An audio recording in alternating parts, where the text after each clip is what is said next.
Wanted to say thanks. I think everything's going to be okay. Oh, Kelly, that's wonderful. And I think that Brenda's really lucky to have a mom like you. Well, thank you. Although I'm afraid she'll never realize it. It's a law of nature. No girl can appreciate her own mother. Okay. Bye-bye. Good luck, Kelly. Bye. What did Kelly want? She just wanted me to know how lucky I was to have such a great daughter. I'm really sorry, Mom. Brenda, it's all right. No, it's not.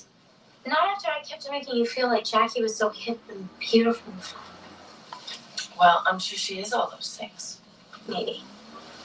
You know what? You're a whole lot more. And you know what?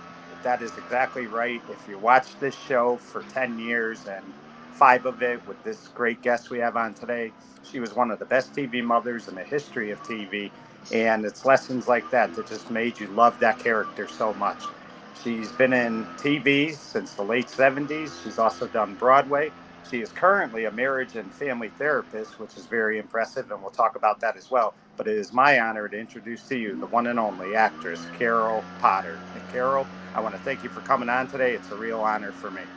Well, thank you for inviting me. And my gardener's here with his leaf blower right outside the window, so I don't know if you can hear that, but oh he yeah, won't but be you know there what? long. A little noise is never bad. But Carol, first thing I wanted to ask you more than anything else is, I mean, when you were a young kid, did you have any aspirations to be an actress, or did it kind of just happen by accident? Oh God, no. When I was 5, people said, "What do you want to be when you grow up?" And I'd say an actress, and they'd say, "Oh, you mean like Marilyn Monroe?" And I'd say, "No, a smart actress." But and I think about that, and I thought, how did I even know what an actress was? We didn't have TV then. We didn't own a TV until a couple years after that. They must have taken me to the movies. I remember the first play I went to. I was in middle school, so where did I even get this idea? I don't know where it came from, but it was something I always knew that I wanted to do. But I didn't know how to go about it. So, when I got older, I got more realistic. Funny thing is, Carol, you talk about not knowing how to go about it. I'm always fascinated by that because it's amazing the stories you hear about how people got into Hollywood and stuff like that. But it's not an easy thing to do. So, I mean, a lot of times you got to hook up with maybe the right agent or you got to be at the right place, right time. I mean, did any of your first acting jobs happen, just by chance? I mean, how did that all come about? Well, oh yeah. I mean, I was in college in the late 60s, and through high school and college, I was always doing theater. But I didn't know how to pursue a career as an actor, so I had focused on other things. I studied psychology. I was going to be a therapist, and the anti-war movement and the demonstrations at college disrupted life tremendously there. And by the time I graduated, I was like, I don't know what to do. I couldn't see doing more school, and you can't do very much in psychology with just a bachelor's. And I had some friends who were at the Yale Drama School, and they were having a theater company that summer in New Haven. So I said, okay, well, why don't I just try this thing that I've always wanted to do and just see where it goes.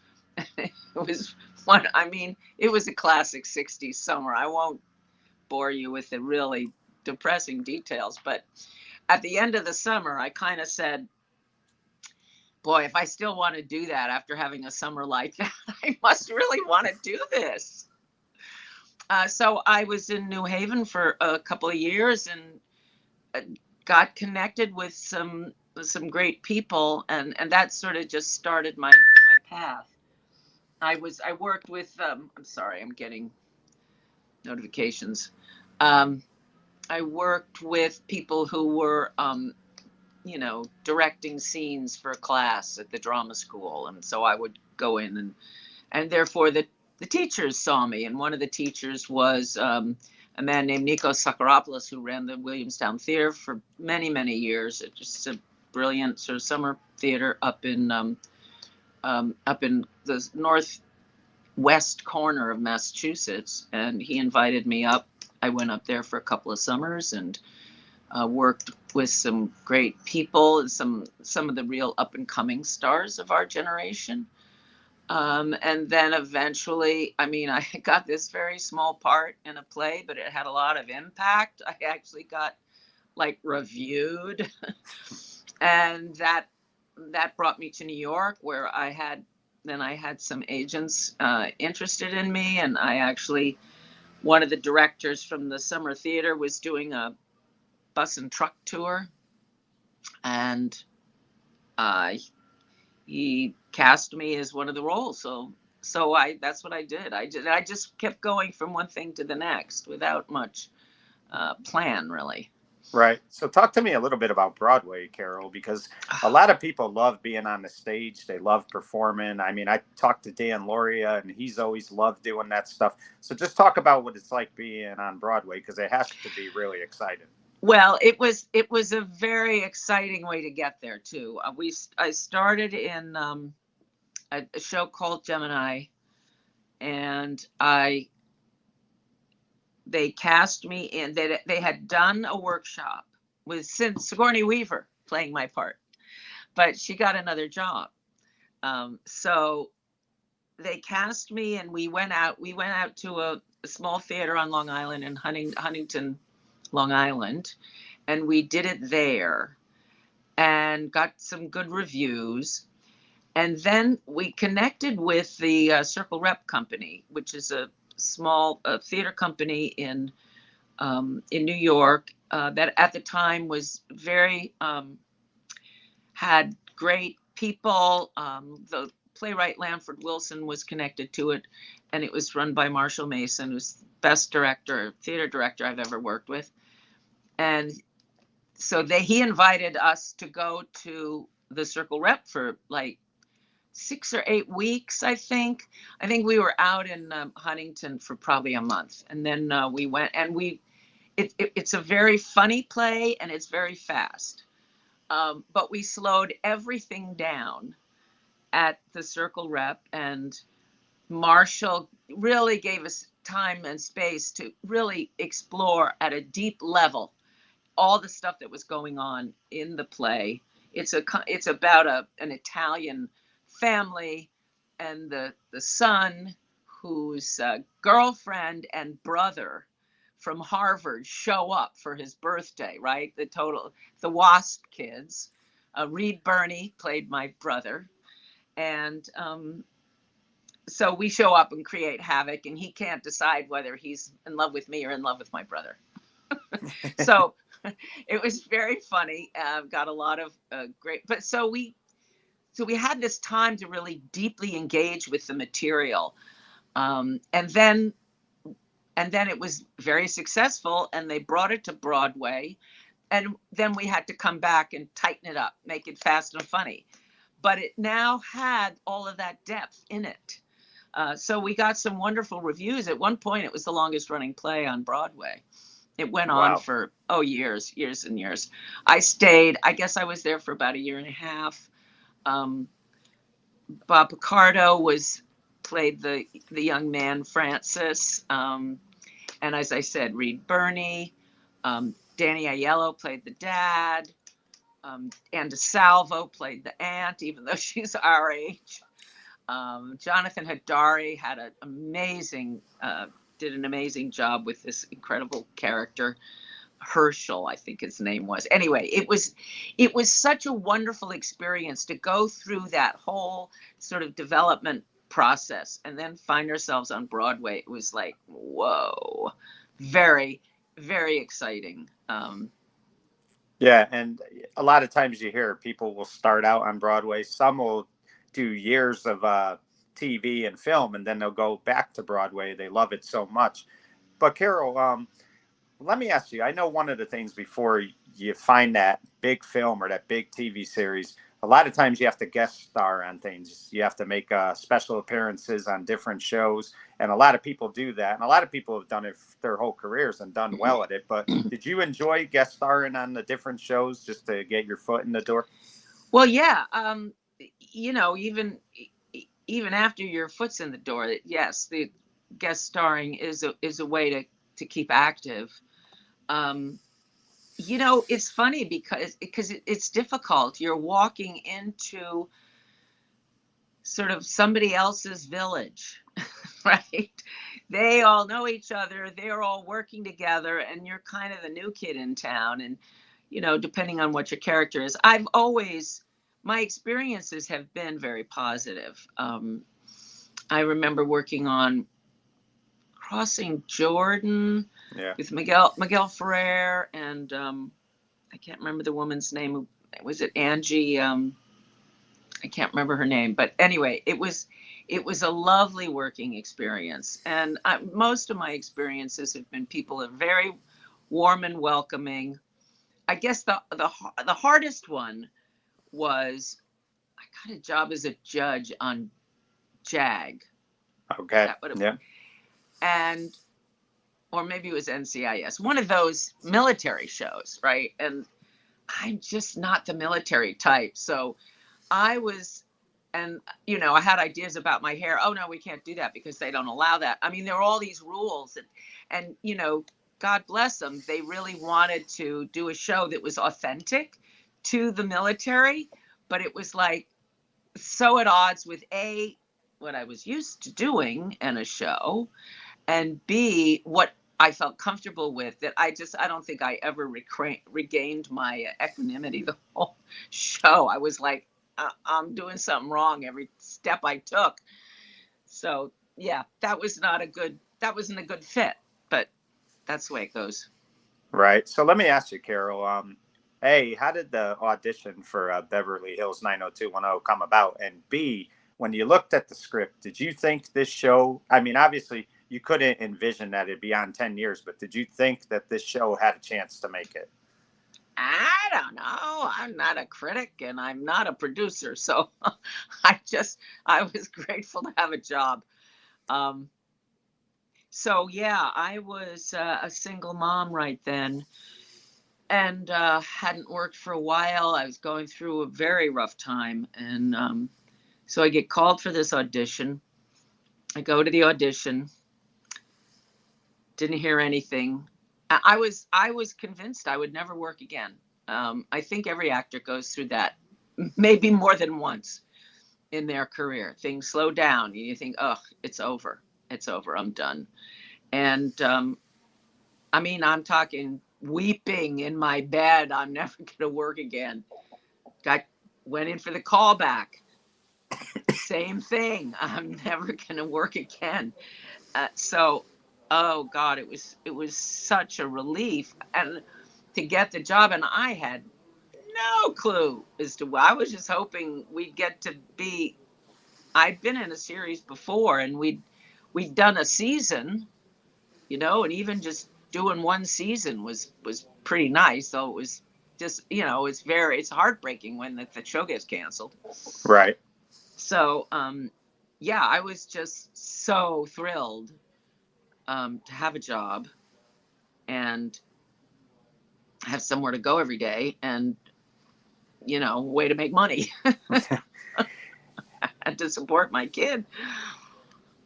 Yeah. And Carol, one thing I really felt when this show came on the air, I think it was on Thursday nights, the first couple seasons, but I really felt that Fox had Married with Children. It had the Tracy Ullman show. I believe it had The Simpsons. It had a couple other shows, but I really felt that this show kind of put Fox on the map, because by this show coming on, it opened the door for so many other shows for Fox: Melrose Place, Models Inc., you know, Party of Five, stuff like that. So I really felt that this show set the tone for the success of Fox.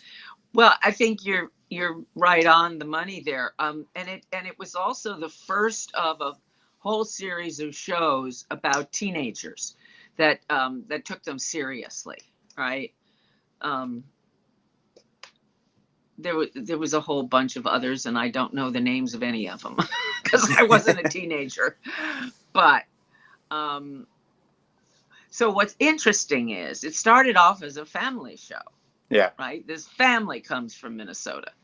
And then they started having these, these mall appearances and stuff. And there was the one where Luke Perry had to be smuggled out of the venue in a laundry basket because the crowds were so huge. And I think Fox figured out, ooh, this could be a teen phenomenon.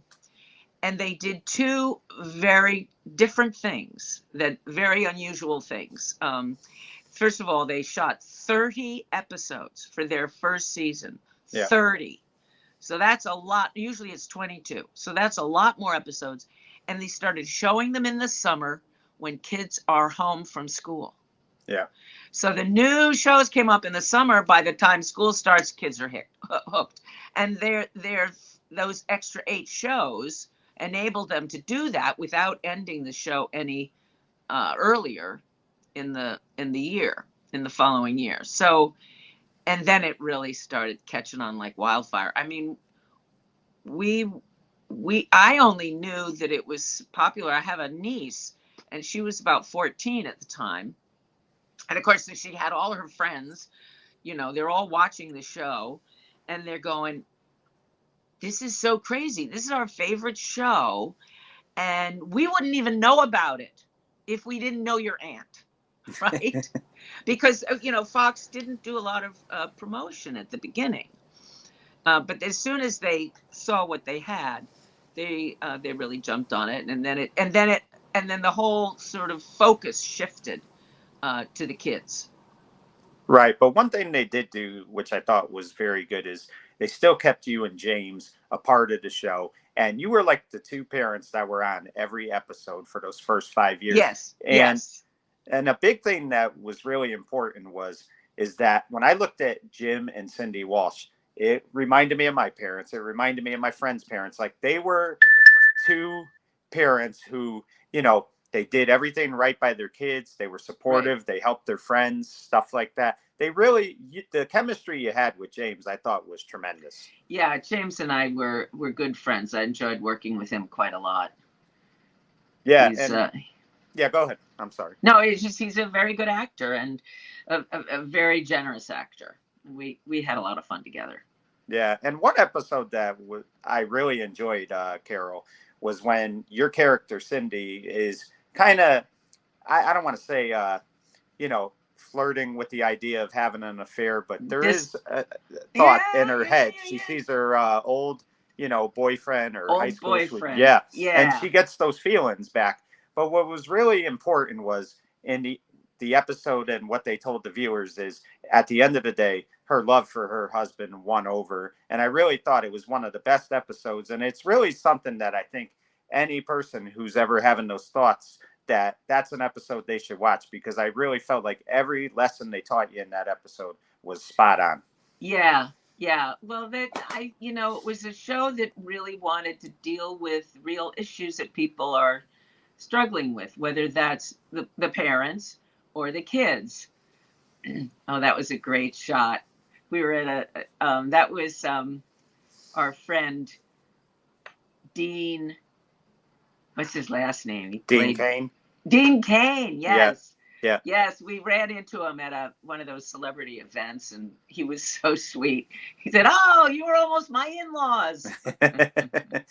And I just really, Carol, I mean, the chemistry you had, and I loved your scenes with Shannon. I always, especially the moment where she's dealing with the frightened news that she might have breast cancer, and just like seeing the fear that your character Cindy had for her daughter, and she's got to try to be strong for her daughter, but at the same time, she's going crazy too, trying to deal with this. And I just felt like you were so good at everything you did in that series. I mean, thank you. I even think about when Tiffany Amber Thiessen came on, and she was struggling. Her character was struggling with some stuff, and you had been off the show, but they had you on for a little cameo where you wrote her a letter and encouraged her to, keep her head up and things will get better. So I always felt like Jim and Cindy Walsh were the perfect parents for that show because they really were the parents that every kid wanted. Right. We were the grounding for all the wildness that the kids went on. And actually my last year, Tiffany came on for that last year, and I had so much fun working with her. She's very funny. And of course, I we've been there's a marvelous podcast with Peter Ferrero, and I've been on for a few of those episodes, and looking at some of these old shows, I'm going, oh my God, Cindy is a little naive when it comes to Valerie, right? Yeah. Yeah. She really sees the best in Valerie and doesn't realize all the machinations that are going on behind the scenes. So I thought that was kind of interesting. But at any rate, it was wonderful working with her, and it's interesting because when we finally do leave the show, they kept the house, and I think the whole point is they didn't really need the parents around all the time. They wanted the kids to be able to sort of branch out a little bit more, but the house still sort of harkened back to that family context, so it became like the perfect venue for the kids further adventures to show up in. And one thing I really liked about what they did with Tiffany's character was she was a troublemaker to a lot of the the characters on there, especially the Kelly Taylor character. But she never disrespected Jim and Cindy. She still had respect for them, and she was always very appreciative that they looked out for her. So she might have done some conniving things that weren't great, but she never did it to them. No, she didn't. But I think she knew which side her bread was buttered on. Yeah. So she wasn't gonna, she was savvy that way. She knew she couldn't mess with us because we were the ones who were, she was living with us and all that stuff. So, yeah, I mean, some people might not put it quite so generous a spin on it. They might think of her as two-faced, but I think your spin is more heartfelt. Right. Now, let me ask you this. There were only two things I did not like about this series. You tell me if you agree or disagree. I'll start with this one.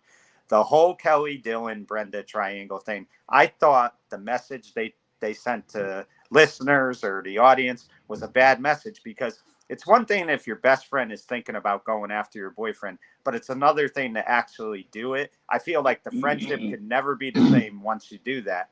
And I just felt that, like, every friend on that show, even Jim and Cindy, just kind of like bypassed all that and kind of accepted that they were dating. Now, this is their daughter who's hurting, and you left her for her best friend, and the best friend went after her boyfriend. I just thought that was not a good, it was a good storyline in the sense that there was, like, they were thinking about it, but I don't think it should have. Yeah.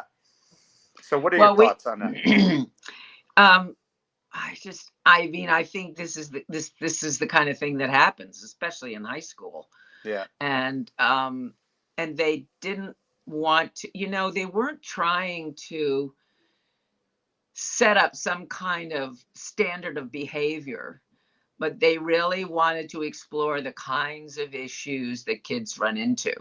And as far as the viewership goes, I think it was a great choice, because I think it really captured the viewer's interest. It was like, okay, who is he going to be with this week?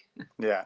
Is he going to go back to Brenda? Is he going to stay with Kelly? And then we had, of course, Brandon going after Kelly too. Yeah. So in and out of that friendship. So, and all of that stuff happens in high school and even college. Right. No, it definitely does. The only thing that I had a problem with was that they continued to be a couple, and there was, like, I just felt like there was never remorse on the Kelly and Dylan characters. Right. That part bothered me a lot, because it's just like, it didn't seem like they felt bad for the Brenda character. Yeah. I can understand that. And now you're good at letting me segue into my next question, because I was thinking about this when I was going to have you on. You, like I mentioned before, you had plenty of scenes with Shannon, and you had plenty of scenes with Jason, James, and Shannon together. But throughout the whole series, I can't recall a scene or a moment you had with Jason until you came back in season 6 as a guest star. And I mean, That's did you notice that at absolutely all? right. Oh, I did. I Yeah, did. I even made up a list of story ideas full of, stuff with Jason. Um, one of them is that we do some kind of race together, a mother son car race or something. But they never touched it with a 10-foot pole until that I came back for a guest star, and we had such a wonderful time together. yeah, He's a wonderful director too, so I really right. enjoyed working with him as a director. And I don't know why.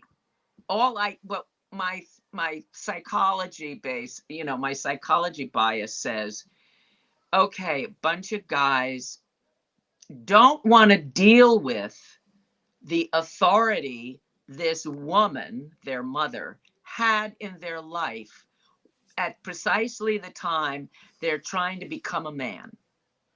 To buckle their authority under a woman in our culture is antithetical to becoming a man. Yeah, And also, Jason was the ringleader of the crowd. He was number one on the call sheet. He was kind of the focus in some ways. Although obviously, Brenda was an equal focus while she was on the show. And so for some reason they ducked it. The other suspicion I have is that, we had a lot of men in the writers' room, and I just wonder how many of them just didn't want to deal with it. The issues they had with their mother when they were in high school. yeah. I mean, that's a great point. But it really boggled my mind when I was thinking about this. I was like, wow, you think they'd have that one episode, even that episode where like he's kind of being distant towards his mother and she's kind of sad about it. That would have been a great episode to Right. kind of explore. Yeah, that mom, don't get too close. Yeah, exactly. So Well, we had the one situation where I don't know if you remember, he totaled his car, yes, yeah, yeah, and the next week, he's driving my car. I'm going, no way. I yeah. let him drive that car. But the other one was, I think it was Euphoria, where he goes out. Oh, and she He spikes goes to his a drink. party, a rave or Yeah, something, and somebody spikes his drink with some kind of psychedelic. yeah, And I remember, so that was Jim and me and Jason, and Brenda may have been there too. I can't remember if Shannon was in that scene, but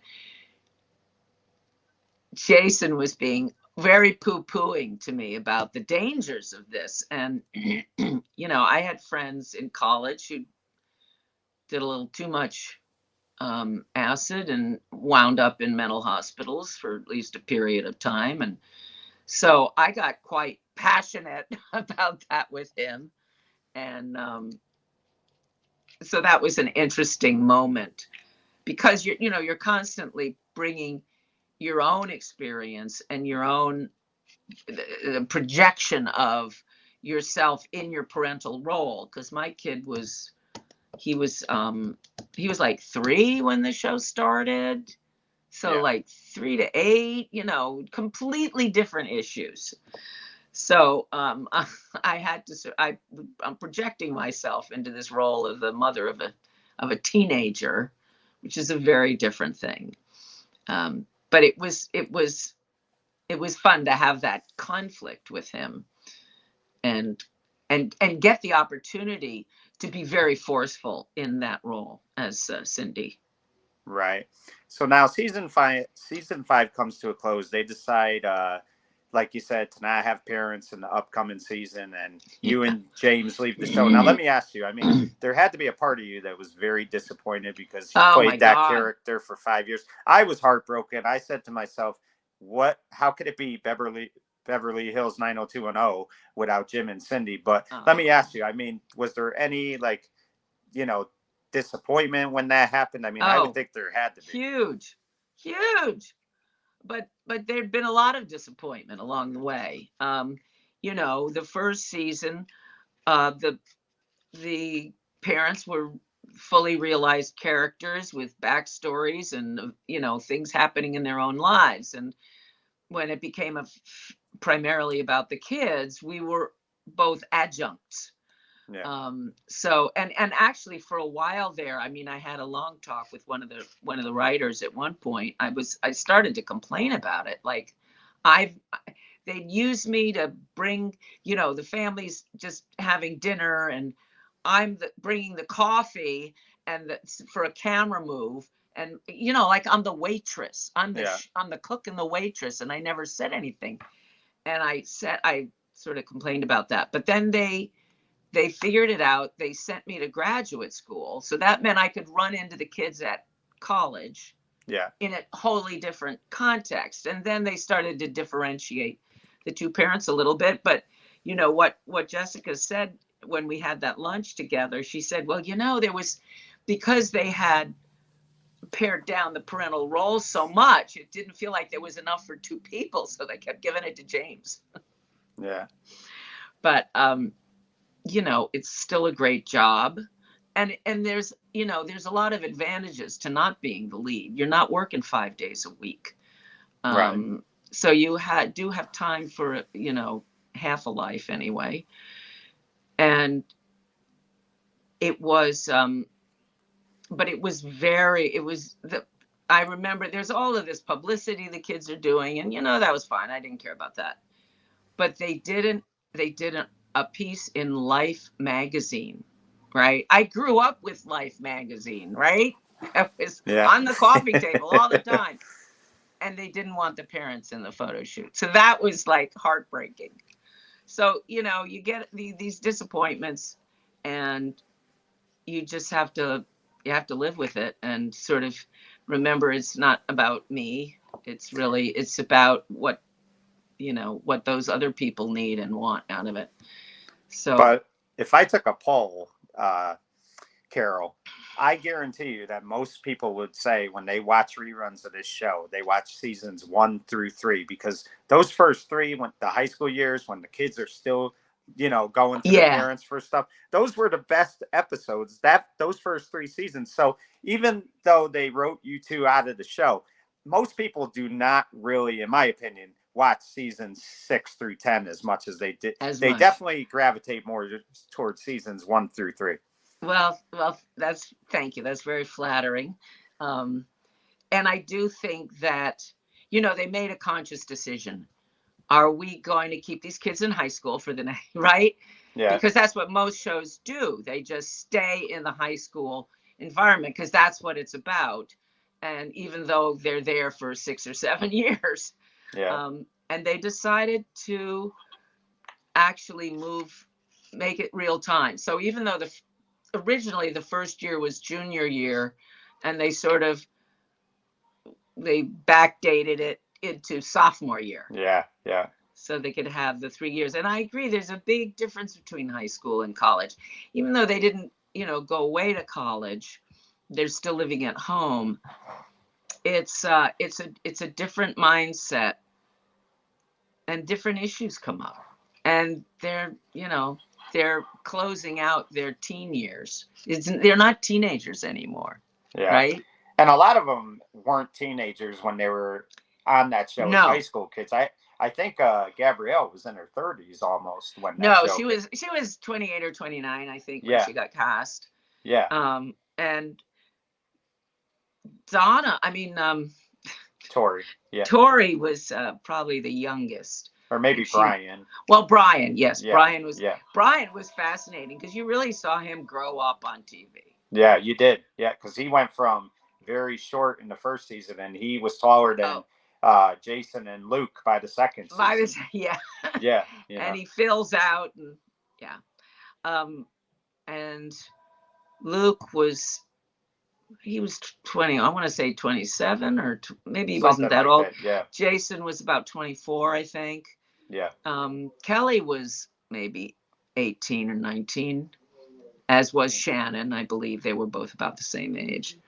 Right. But that's what you have to do is it's easier to work with adults because they don't have to go to school while they're on set, and there are different rules in terms of the hours and how many hours you can have. So of course, whenever they can, they're going to want to cast adults in these roles. Right. And again, you're letting me segue into my next question, because when the series ended, you had to do a lot more hours eventually because you were on a soap called Sunset Beach. And Yeah. talk to me about daytime TV, because I mean, you're working a lot more, I think, than you are when you're doing prime time, because they're on Monday through Friday. Well, yeah, and yes, I used to do soaps in New York before I came out to, and in the old days, editing videotape was very cumbersome. So you had to be there right early on in the morning.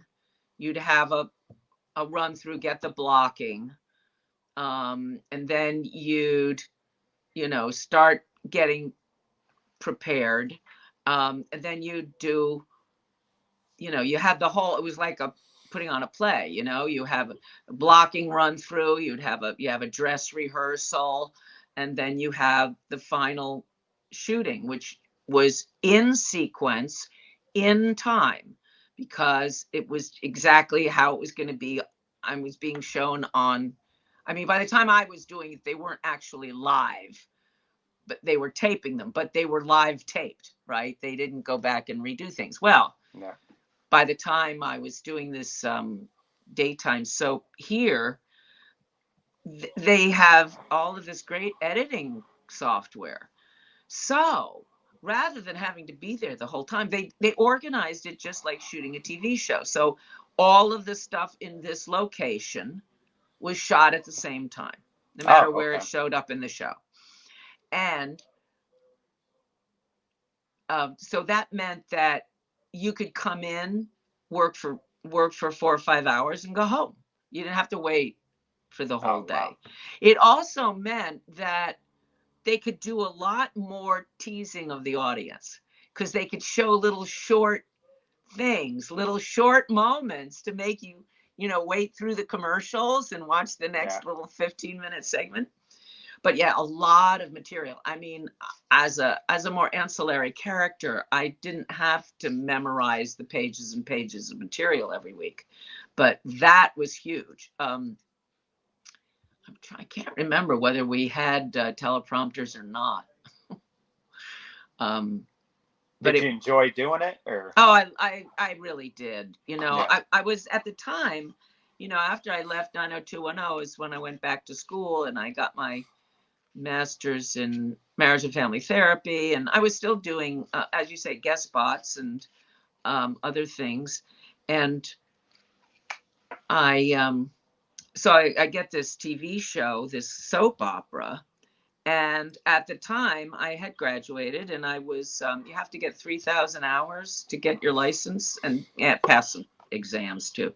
So I was working at a counseling center, and I would, I'd come to the counseling center, and it'd be all about my client and their emotions and their motivations. And, I could just forget myself completely. And I'd go to the set. It's all about me. I had my emotions, my motivation, my hair and makeup and my wardrobe. And, it was a wonderful balance. So I was sort of flip back and forth between totally focused on myself to totally forgetting myself and focused entirely on the other person. Of course, when you're acting in a scene, you are focused on the other person. But it was a wonderful balance. I probably would have done that the rest of my life and never bothered to get a license. But we had a lovely, I think it was 3-year run, something like that. It was a great group of people. They were all, it was never a phenomenon the way 90210 was. So nobody got caught up in the fame and the whole razzle dazzle. Yeah. Yes, exactly. So it was a little more humble set, and everyone was lovely. It was a great working experience. I enjoyed it a lot. Right. Another show that you guest starred on, and it was one of my favorite shows, was NYPD Blue. And I mean, talk about a phenomenon. That one episode you did was tremendous. So talk about that a little bit. Thank you. Oh, that was I just loved that piece. Of course, I loved the show too. And, you don't always get to be on the shows that you love. Yeah. Um, I just remember they called me in, and I had a really strong sense of the scene. I think most actors will say that the jobs that they get, it's like, I had such a gut connection, you know. And I went and I auditioned, and they liked what I did, and I got to go on NYPD Blue. Gosh, it Yeah. was a thrill. It was a total thrill. And It I was, mean, you talk about writing. I mean, they did some unbelievable writing on that show. They really did. oh yeah, oh yeah, it was fabulous.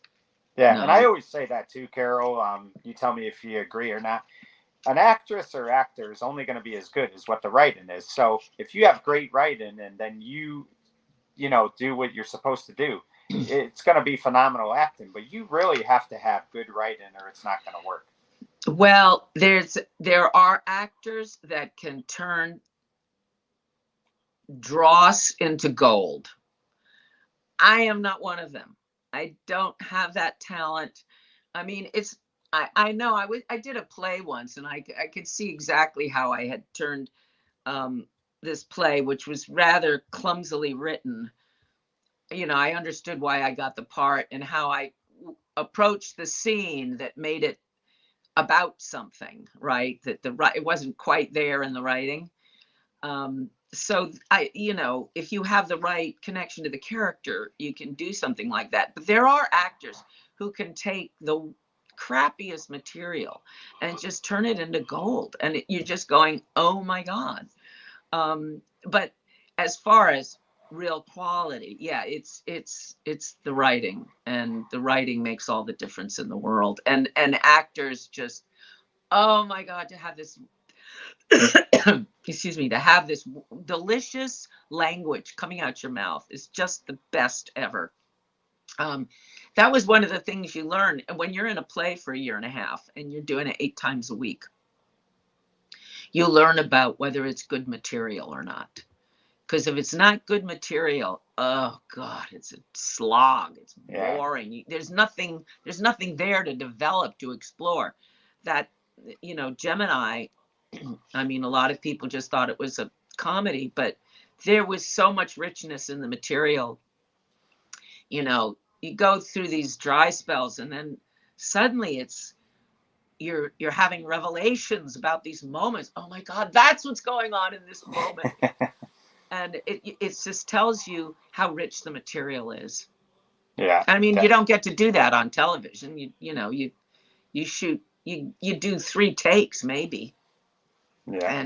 And you're on to the next thing. That's one of the things I like about theater. You really get to dig into the material and the character and the relationships. And if you miss it one night, you can do it, you have another chance. It's like what I wished we had with life.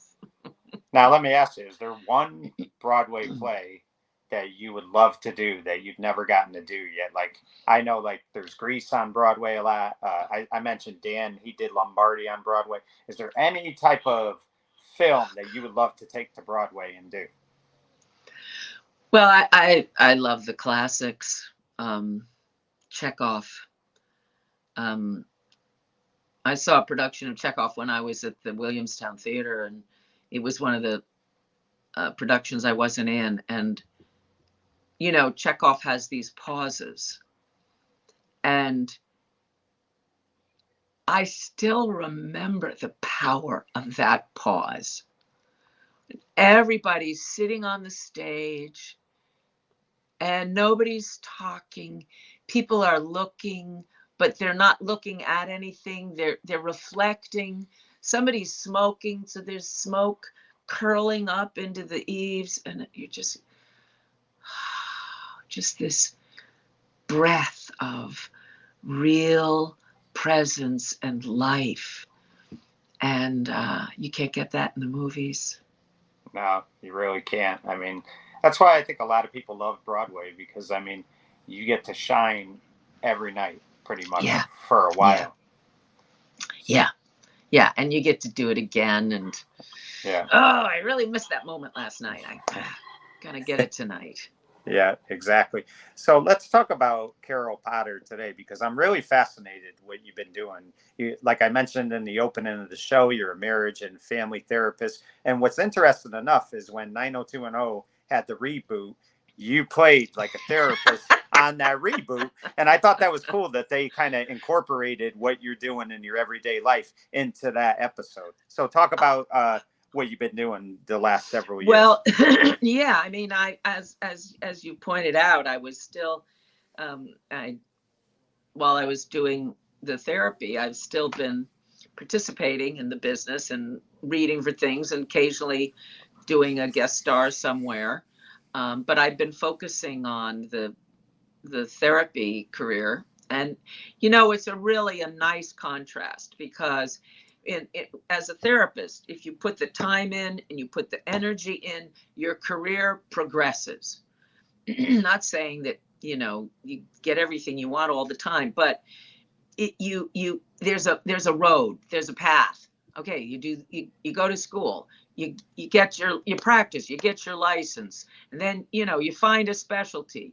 You sort of focus on that specialty. You go to workshops, then you create a workshop, or you work in a counseling center. You become a supervisor. I mean, there's a pathway, and the amount of time and energy you put into it is the monetary reward that you get. I mean, as an actor, you could be putting your heart and soul out there and be not even getting paid, and you can show up for, gosh, I did a commercial, or I mean, literally, you see my face for that long. It was less than half a day shoot, and I made $50,000.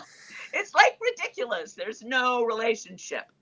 Whereas it's been nice to be in a career that's a little bit saner in terms of the relationship between work and money and energy, right? So that's what I've been focusing on. I would assume, though, Carol, you have to be passionate about this job as well, though, because you have to be able to listen to, people when they're talking and understand what they're going through. A lot of times you can't judge them. You just listen to them and you try to offer the best advice you can. But I mean, you really have to be passionate about your work or else you're not going to be successful at it. Absolutely. Well, and the thing is, you have to have the same approach toward a character. You can't judge the character because that separates you from the character. You have to be the character and find those places of resonance in yourself that connect with that particular person's perspective on the world, right? And as far as this, this reboot, I thought it was awfully. I mean, when I heard about it, I thought it sounded lame, but when I read the script, I thought it was very cleverly done. I mean, it was very meta. They're commenting on celebrity, on aging, particularly for women, right? And so when they asked me to be part of it, I was just thrilled. And, I popped up there. They were shooting in Vancouver, and I was there for a couple of days, and it was so comfortable. Jason was directing, and there I was in a room with all the kids except for Shannon, who wasn't she hadn't shown up to the show yet. Yeah. But she was coming, and I thought it was very well written, and it was that was the best day of shooting I've ever had in my life. Wow. And they did a good job too of always not spoiling the surprises, because like you didn't know who was going to show up week to week, and we would just see you and I'd be like, oh my god, that's Carol Potter. I was like, it was just great how they did it. It was a shame that Fox didn't give it more of a chance. Yeah, I agree. I thought it had real potential, and it was, as I say, it was a lot of fun. So it's, I don't know if I've ever given up acting. I did a play. I was doing a play here in LA for a while. It performed. It performed in January. We did, it was 13 to 18 performances every January. I did it for 3 years, and it was one of those location plays. We did it in the Doheny Mansion, and it was a wonderful character, and it really it was just one of my favorite parts ever. And I got to do that just a few years ago, and the pandemic happened, and we had to stop. But it was just such a joy to be in front of a live audience and get their response and and do that theater thing again. That's what I really love. Right. So let me ask you, Carol, what has been most rewarding to you? Maybe not necessarily as an actress, but just in life in general. I mean, what has been the most rewarding thing for you? Well, I guess I'd have to say having a son. It's the most challenging and satisfying and difficult task I've ever taken on. And it's a relationship, and I'm very much into relationships. And, I approach acting and therapy from essentially the same perspective, which is I'm interested in people and how they operate and how do we make relationships. Acting is, especially on stage, it's just you're there with whoever you're with, and it's a little bit like a high wire act, and so you grow to really trust, if you're fortunate, in these other people that you're on stage with, and that is so satisfying too, with any kind of deep interpersonal connection, whether it's in a friendship, a love relationship, a therapeutic relationship, an acting scene that you're working on, or a family relationship. That's what I find really thrilling about being alive. Right. And the thing is, Carol, I know some people, they hate to be associated with one character throughout their career, but I look at it this way, that when you're not associated by one particular character, your career could be fine or it could be struggling. You're always going to be remembered as Cindy Walsh by fans everywhere. Whenever they bring up your biography, it's always going to say known most as being From Cindy Walsh. Yeah. So I mean, it's nice to have that because you're part of an iconic TV show. You have stamped your place in TV history, and I mean, you did over 130 episodes, I believe. So I mean, that's a nice resume to have throughout your career, and to be, even though you may always be remembered for her, that's not a bad thing either. No, I certainly can't complain about that. There are plenty of actors who work constantly and aren't going to be remembered for a particular thing. Aficionados of theater and film know who these people are, but your average audience member, they may recognize the face, but unless they're really going on IMDb and checking out the names of everybody in the show, which is what I do, yes, they don't have that same